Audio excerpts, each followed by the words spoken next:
திரு ரவீந்திரன், நீங்கள் எப்படி பார்க்குறீங்க இந்த பாராட்டு அப்படிங்கிறத? அவர் திரு வில்சன் சொல்றார், அது ஒரு தனிப்பட்ட முறையில் தனக்கான இப்போ ஒரு பர்செப்ஷனில் ஒரு அடி விழுந்துருச்சு, அல்லது தன்னுடைய போராட்ட முறை வந்து சரியாக போய் சேரலைங்கிறதுனால அவர் இந்த மாதிரியான விஷயங்களே முன்வைக்கிறாரு அப்படின்னு அதை சுருக்கி பார்க்குறாரு.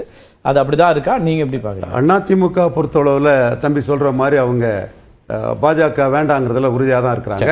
18% கிறிஸ்தவ முஸ்லீம் வாக்குகள் விழானால தான் 2021 அதிமுக அணி, அது இரட்டை தலைமை தான், அது ஒற்றை தலைமை கிடையாது. அப்போ தோல்விக்கு காரணங்கிறதெல்லாம் அவங்க தெளிவாக இருக்காங்க. இன்னைக்கு முஸ்லீம் சிறைக்கைதிகள் விடுதலை பற்றி தீர்மானம் போட்டிருக்காங்க.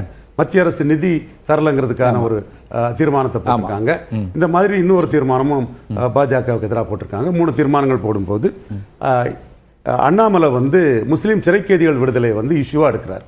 அதை பெரிய இஷ்யூவா எடுத்து கோயம்புத்தூர்ல வந்து பெரிய ஆர்ப்பாட்டம் பண்ணி திமுக, அண்ணா திமுக, நாம் தமிழர் எல்லா கட்சிக்கும் எதிராட்டி அது ஒரு இஷ்யூவாட்டு எடுத்து அவரு தன்னை பாஜகவை எல்லா மாநிலங்களிலும் பிஜேபி எப்படி பலப்பட்டதோ அந்த இந்துத்துவ இஷ்யூவை இதுவரை எடுக்காத அண்ணாமலை ஒருக்கா எடுத்தார். ஒரு மதமாற்றம் சம்பந்தமா ஏதோ எடுத்தாரு. பொதுவா அவர் எடுக்க மாட்டாரு. இந்த இடத்துக்குள்ள அதை எடுத்து களமாடுறாருன்னா அண்ணா திமுக முஸ்லீம் சிறைக்கைதிகள் விடுதலை சம்பந்தமாக தீர்மானம் போட்டதுனாலதான் அதற்கு எதிரான இந்து ஓட்டுகளை தன்வசப்படுத்துறதுக்குள்ள ஒரு முயற்சி. அந்த முயற்சியின் தொடர்ச்சியாக அதிமுகவில் ஐடி விங் சிறப்பாக செயல்பட்டு இருக்குதுன்னா அந்த முபாரக்கு சீட்டு கொடுத்ததும் முஸ்லீம் சிறைக்கைதிகள் விடுதலை பற்றி எடப்பாடி பேசுறதும் அதிமுகவில் ஒரு சாரருக்கு அதிருப்தி இருக்கும். அந்த சாரர்கள் கொங்கு மண்டலத்திலே இருப்பாங்க. அவங்க வாக்குகளை தன்வசப்படுத்தி தான் பலப்படணுங்கிறதா அண்ணாமலைக்கு நோக்கம். தேர்தல் கூட்டணி 2026 பிப்ரவரி மாதம் தான் முடிவு செய்யப்படும். அதுவரை பொன் வில்சன் கூட்டணி முயற்சி பண்ணக்கூடிய வாசன் அவரோட தளபதி பாய் அக்னீஸ்வரன் எல்லாரும் எங்கள் கருத்தை சொல்லிட்டு இருப்பாங்க. இப்போ அண்ணாமலை இப்போ வந்து அவர் வெளிப்படையா ஒரு அதிமுகவை பாராட்ட வேண்டிய தேவை என்ன இருக்கு? அதான் முஸ்லீம் சிறைக்கைதிகள் விடுதலை இதுல வந்து அதிமுக தீர்மானத்துக்கு எதிராக இந்து கன்சல்டேஷன் கோயம்புத்தூர் குண்டுவெடிப்பு நடந்த இடத்துல பண்ணிக்கிட்டு இதை பாராட்டுவது மூலமா ஏடிஎம்கே ஓட்டர்ஸ் வந்து பாஜக பக்கம் வருவாங்கிறது அவருக்கு நோக்கம்.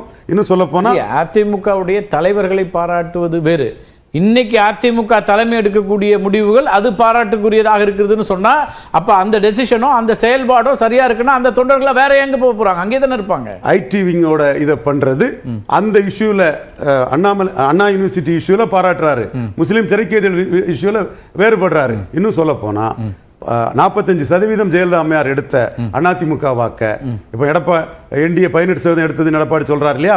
அந்த காலகட்டத்தில் 45% ஜெயலலிதா அம்மையார் தலைமையில் எடுத்த வாக்கு இன்னைக்கு வந்து அதிமுக 20% குறைஞ்சிட்டுன்னா அந்த 25% வாக்கை எடுத்துதான் ஒற்றை இலக்கத்தில் இருந்த பாஜக இரட்டை இலக்கமா மாறி இருக்கு. மீண்டும் 20% உள்ள இந்துக்கள் வாக்க சில இஷ்யூவை மையமா வச்சு எடுத்துதான் பலகீனப்படுத்த முடியும். குறிப்பா கொங்கு மண்டலத்திலே எடப்பாடியை பலகீனப்படுத்துறதுக்காக தான் அந்த பகுதியில இருந்தே அண்ணாமலையை டெல்லி தலைவராக போட்டிருக்காங்க. அந்த பணிகள் நடந்துட்டு இருக்குது. அதுவரை அவங்க இணைப்பு முயற்சியை அவங்க சொல்லலாம்.